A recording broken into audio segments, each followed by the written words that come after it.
ఇలా ఇలా చంపి ఎన్కౌంటర్ చేసి అతిపెద్ద విజయం అన్న ప్రధాని మోడీ ఇది ఒక గెలుపేనా అనేది నా క్వశ్చన్. ఉగ్రవాదులను వదిలిపెట్టి, ఉగ్రవాదాన్ని వదిలిపెట్టి, ఉగ్రవాదుని అంతమొందిస్తామని యుద్ధానికి మొదలుపెట్టి వెనుక తిరిగిన ప్రధాని మోడీ ఇది అతిపెద్ద విజయం అని.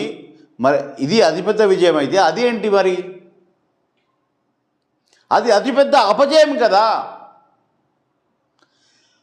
నక్సలైట్లను చంపి అతిపెద్ద విజయం అన్న ప్రధాని మోడీ, ఉగ్రవాదులను చంపకుండా వెనుక తిరిగిన ప్రధాని మోడీ అతిపెద్ద పరాజయం కదా. దీనిపై మీరేమంటారో కామెంట్స్ రూపంలో తెలియజేయండి. ఇది నచ్చితే ఓ లైక్ షేర్ చేసి,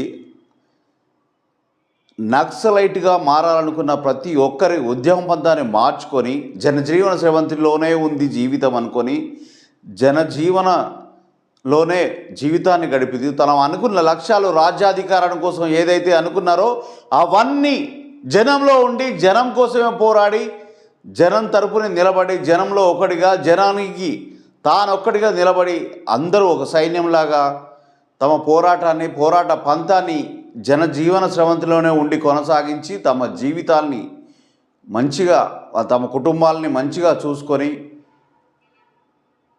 ఇలా నేల కొరవకుండా జీవనాన్ని కొనసాగిస్తారు అని ఆశిస్తూ, ఇంకా అడవుల్లో ఉన్న నక్సలైట్లే కానీ ఇంకా ఎవరైనా వాళ్ళెవ్వరైనా తమ ఉద్యమ పంతాన్ని మార్చుకొని తమ కుటుంబాల కాడికి రావాలని, తమ ఇళ్లల్లో వాళ్ళ కుటుంబాలలో చేరి, వాళ్ళ ఇళ్లల్లో చేరి జనజీవన స్రవంతిలో తమ జీవితాన్ని గడిపి, తమ రాజ్యాధికార లక్ష్యాల్ని రాజకీయ రూపంలోనో లేకుంటే వాళ్ళు అనుకున్న వాళ్ళ లక్ష్యం ఏవిదైతే అది ఆ రూపంలో వాళ్ళు నచ్చిన విధంగా వాళ్ళ లక్ష్యాలను చేరుకోవాలని ఆశిస్తుంది టీటీవీ.